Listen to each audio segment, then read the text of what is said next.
Hello, you're welcome back to my YouTube channel and welcome back to Immigrant Voices and Victories. Did you miss part 1? Come on, you need to go and watch it. We have been delving into Dr. Bunmi Omorotionmwan's personal journey here in the UK, not just as an immigrant, but as an ambassador. And today, she has all her hats on. As a lecturer, as a pastor, we're getting it all from her, and she's really blessing us. If you haven't watched part 1, please go and watch it, because this is the part 2 of Immigrant Voices and Victories with Dr. Bunmi Omorotionmwan. Thank you for joining us. So subscribe to this channel to get more insightful videos. Like, share, and let's have your comment in the comment section. Let's know where you're at, how God has been helping you in your journey as an immigrant in this country, and what you've been up to. And I hope that, you're inspired by Dr. Bunmi's personal journey. Thank you. I know we've talked about your accomplishments, and which of those accomplishments are you most proud of in the UK that you've achieved? Yeah, I've got a number of these successes, which I'm grateful to have. But truthfully speaking, just as my experience was in my university, during my first degree, the thing that means the most to me is the level of impact that I'm able to make, that I can make a difference in somebody's life at the end of the day. Because I see myself as an ambassador. I feel like I've been strategically sent here to do something. So when I'm able to get that kind of response from people, then I feel like I'm so fulfilled. One example, this one was during my my MSc then. So I'm always actively talking to people about my faith and inviting them to Christ. And I had a group of Chinese friends, and I remember the first time I told them about Jesus, and one of them was like, "Oh, what's Jesus?" I was like, "Oh my God, where do I start from? Where do I start from? I need wisdom." So I started inviting her to other meetings. I felt, okay, maybe I don't know how to break it down, but I started inviting her to other meetings. But I continued, and I was on them.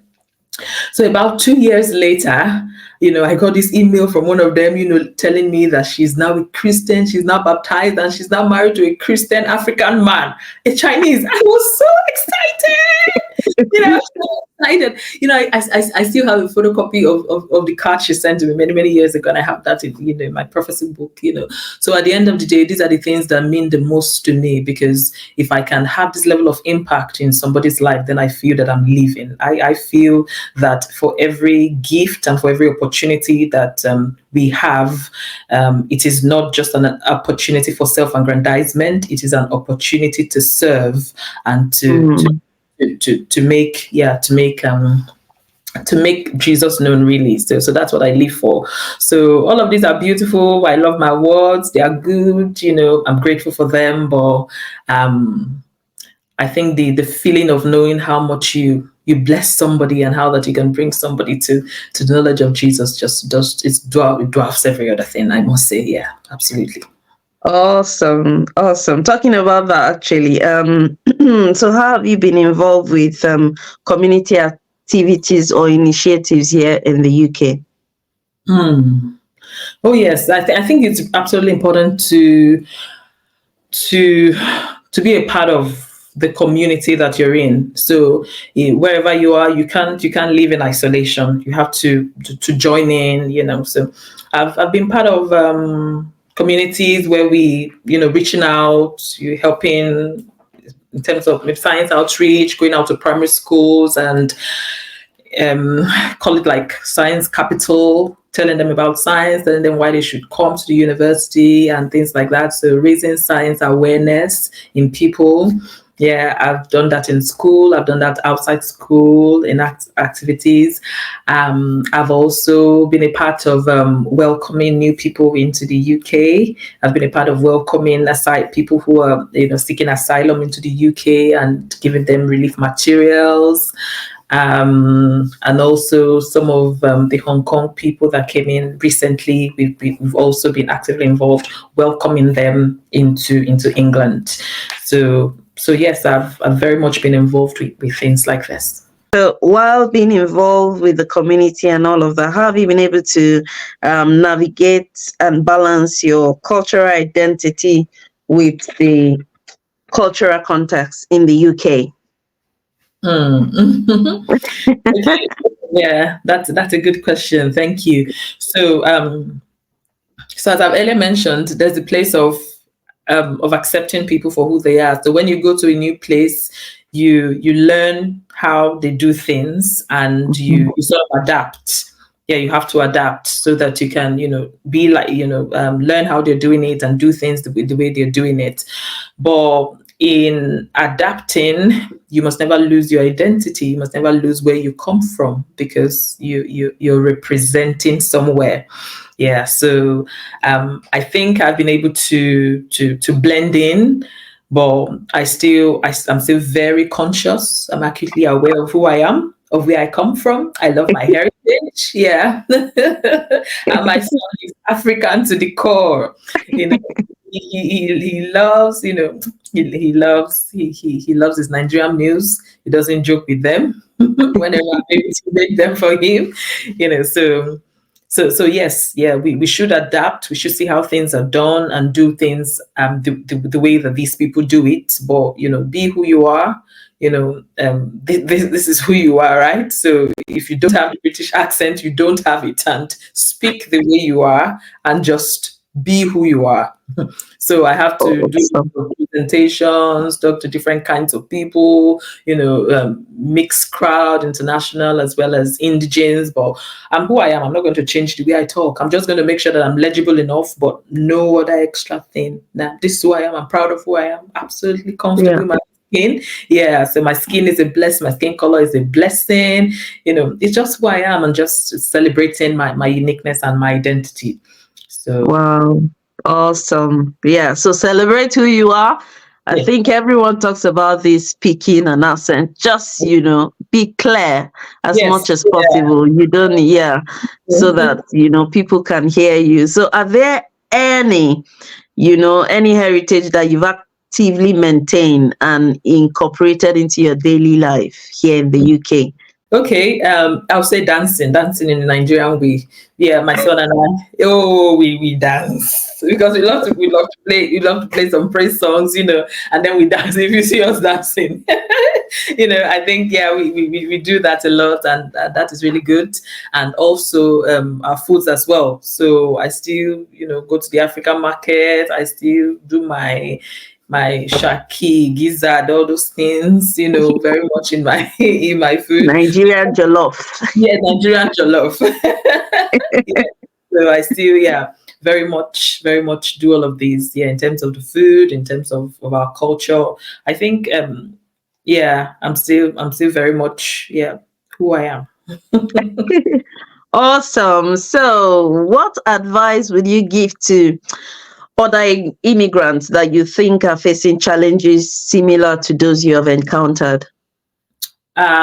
Yes. So people are different, and because they're different, they're going to face different kinds of challenges. But many of these challenges are common. Yeah, maybe I need somebody to help me with my children, financial challenges.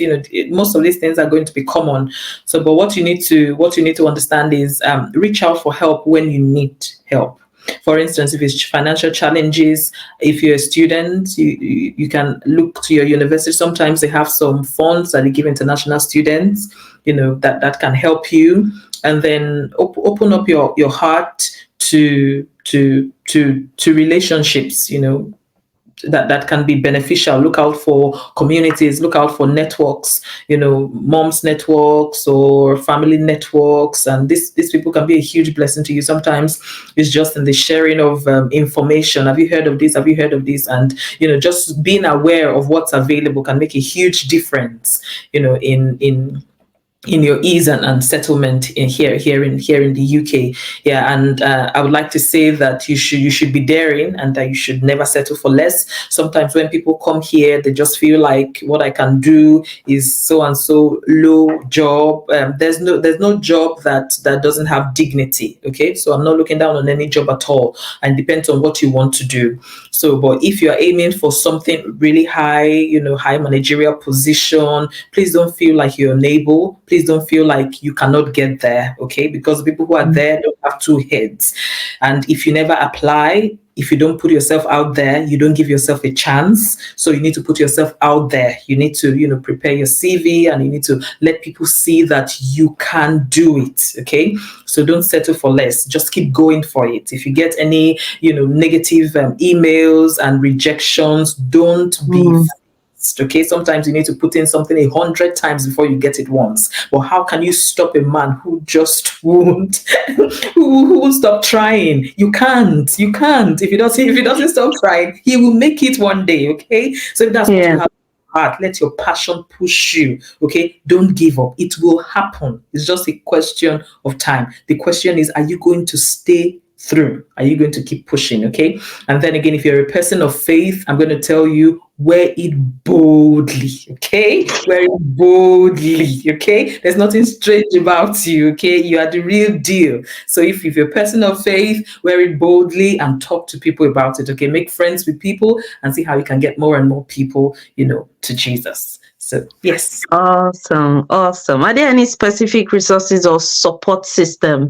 that I know you've talked about, your husband being your the highest support system ever. Yes. Oh, I say matter.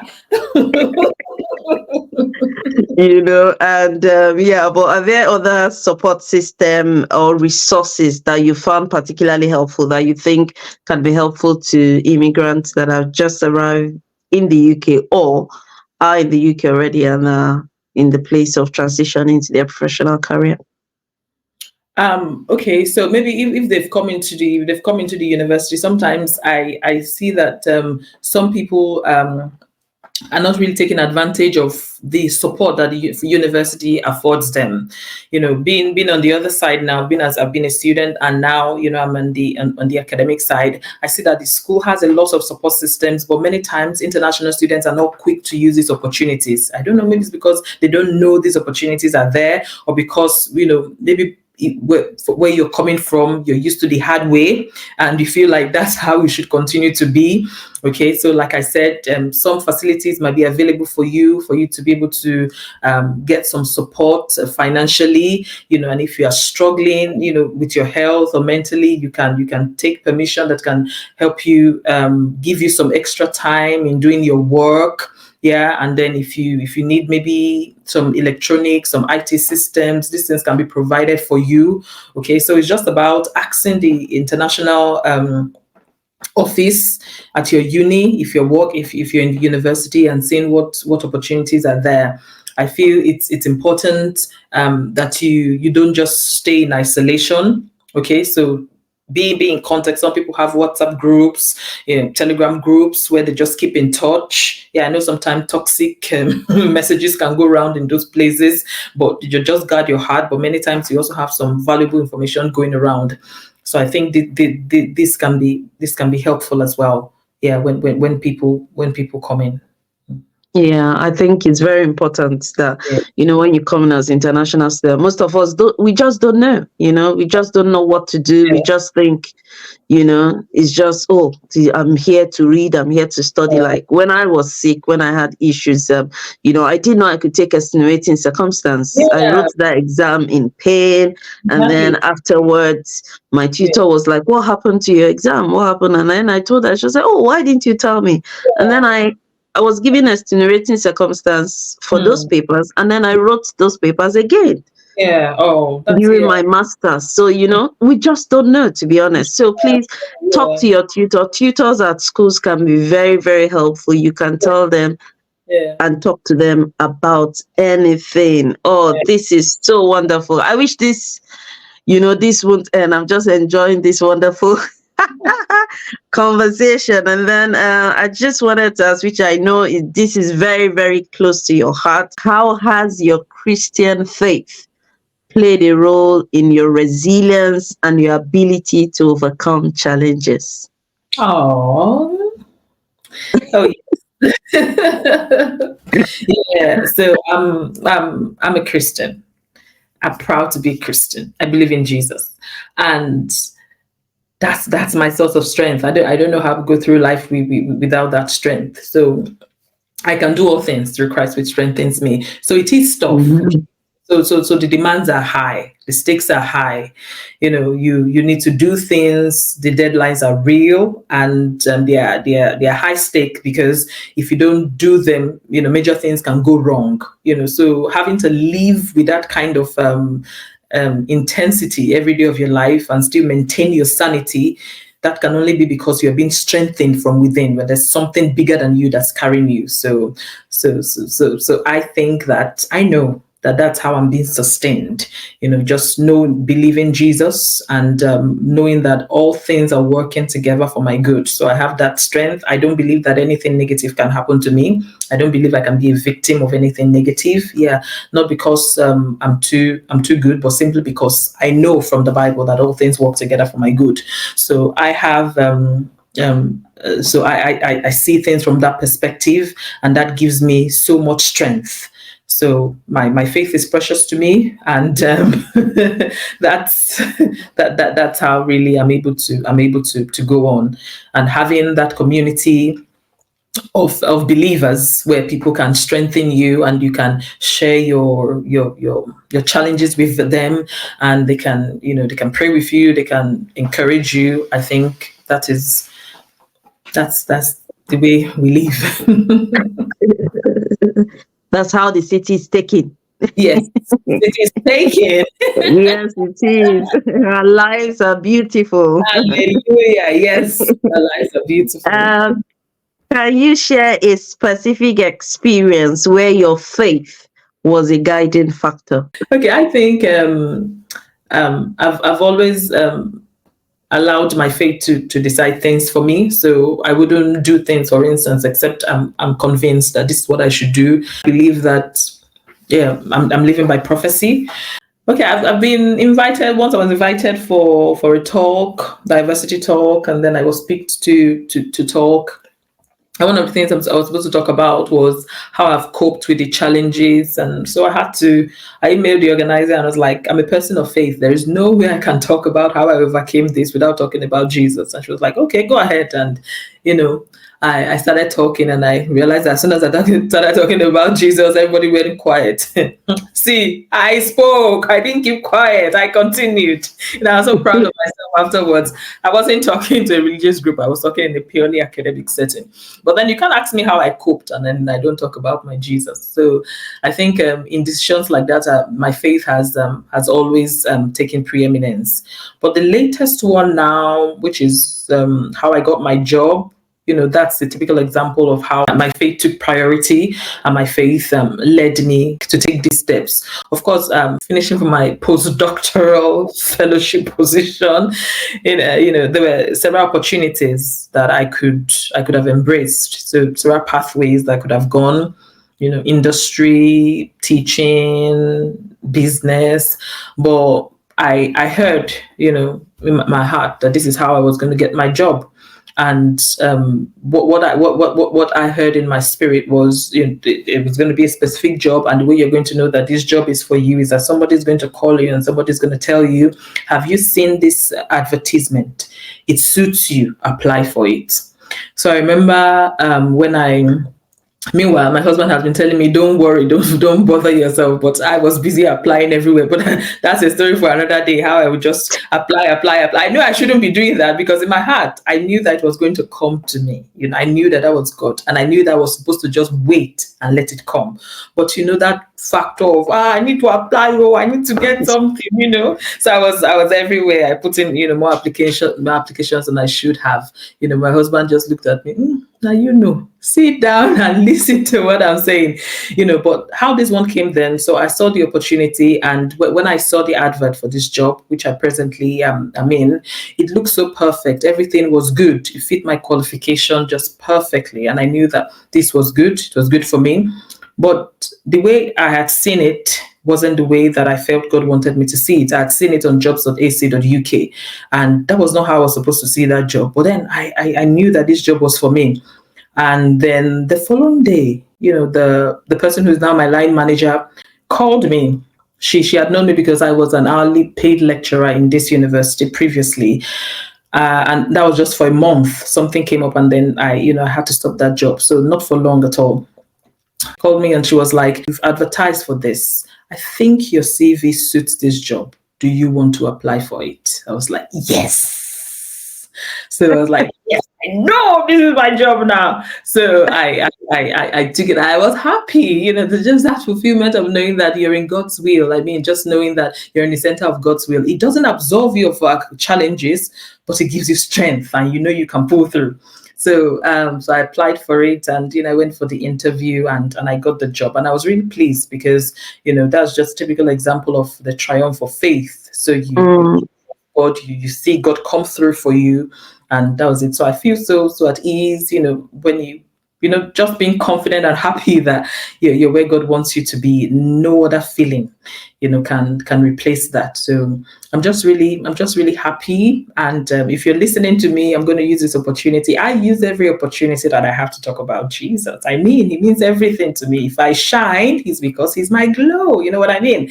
So I always talk about Jesus. I always tell about Jesus. He's my Lord, he's my Savior, and he calls out to every man and he says, "Come to me." You don't have to be perfect, you don't have to have everything working for you, but if you just come to him, he will make your life beautiful. He's the author of life in the first place, and then knowing Jesus is knowing life. Knowing Jesus is knowing purpose. Knowing Jesus is knowing true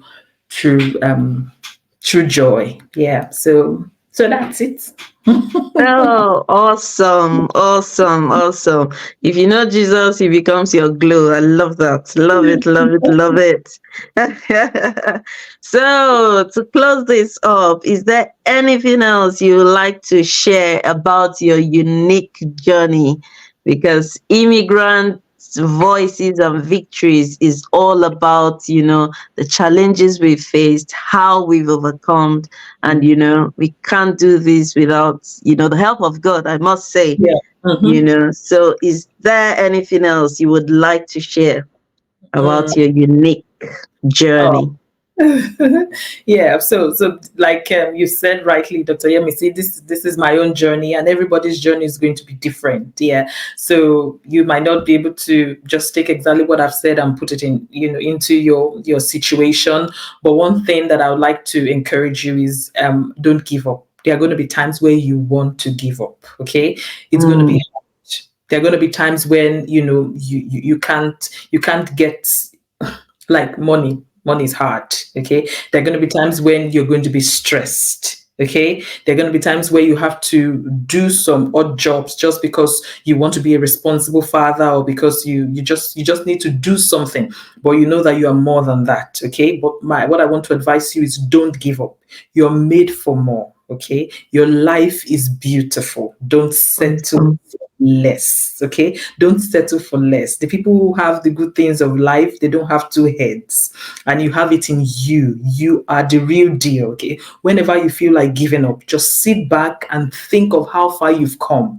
Think of what you've overcome to be able to get here. And then that's all the strength you need to be able to move on, because you will always get through the next level many times just by thinking of how far you've come. So have a gratitude note, okay, and let that strengthen you. But don't ever give up, okay? Don't ever give up, and hold on to your God, okay? Hold on to Jesus, okay? Oh, awesome. Have a gratitude note. I got that. Have a gratitude note, which means be grateful per minute, per second, per hour. for Mhm. everything. If you're not great, if you cannot think, you can't be thankful. So if you Mhm. have a gratitude note, you will see that you'll be able to achieve extraordinary, even much more than you Mm. can ever imagine. Oh, Yeah. this episode has just been, you will notice that I've just been silent in this because I've just been, taking taking it all in. Have a gratitude note, and just enjoy your moment. Take people for who they are. This wonderful interview with Dr. Bunmi, Reverend Bunmi, Pastor Bunmi. She's got so many hats, and this one is just, we've come for Immigrant Voices and Victories. We'll still bring her to come and bless us big time. Yes. Oh, Thank this has you. been so wonderful, and we celebrate you. We are so excited about how far God has brought you, how far you have succeeded. You just make it look so easy. Like everything just happened quick, quick, quick, with all the challenges and everything. Your testimony, your unique story, I'm sure, is going to be an inspiration to someone out there who is either transitioning from being a student to their own professional career. And if you have to go back to your home country, which is something from this interview, she came Mm. to the UK for her master's. She went back to Mhm. lecture for a few years before she came back. So Mhm. sometimes, timing, That's can also be very important. If she had mhm. stayed back then, maybe she won't be where she is today. So Yeah. know your time. And like she said, everyone's journey is unique, and that is why we are celebrating and sharing all these unique journeys, so you Mm. can learn from it and be inspired that Mm. yours can only be better. Your Yeah. life is beautiful, why not? Thank you so much, Dr. Thank Bumi you. Thank Omaritua, and you. thank you to Reverend Craig for releasing you to us tonight. We are so honored. Thank Thank you. you so much. Thank you. Thank you. Thank you for the opportunity. Yeah, we are so grateful. So, if share this video, like this video, it's a wonderful time to be celebrating personal journey of wonderful ambassadors. We are not just immigrants, we are ambassadors. We Yes. crossed oceans to come to this country, and we are indeed ambassadors from different countries, and we've all come together. So, like this video, share it. Let's know where you are and where you are at in Mm. your own immigration journey in the comment section. Let's know how you're doing, how you're getting on. Follow Dr. Bumi Amaritua. She's on LinkedIn.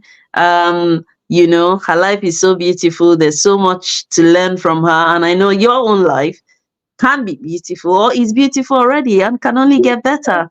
So Yes. thank you very much. We've had a wonderful time. Thank you so much, Dr. Bumi, for Thank you. coming on Immigrant Voices and Victories. Thank you. And thanks to your husband and to your lovely children. Thank you. Thank you. So I'll see you next time on Yes. Immigrant Voices and Victories. We have new episode every month, and there is more. Trust me, this is just the beginning. There is more and more and more to come. Like, share, and subscribe to this YouTube channel. No limits. Thank you very much. Thank God you. bless you. Bye. Thank you.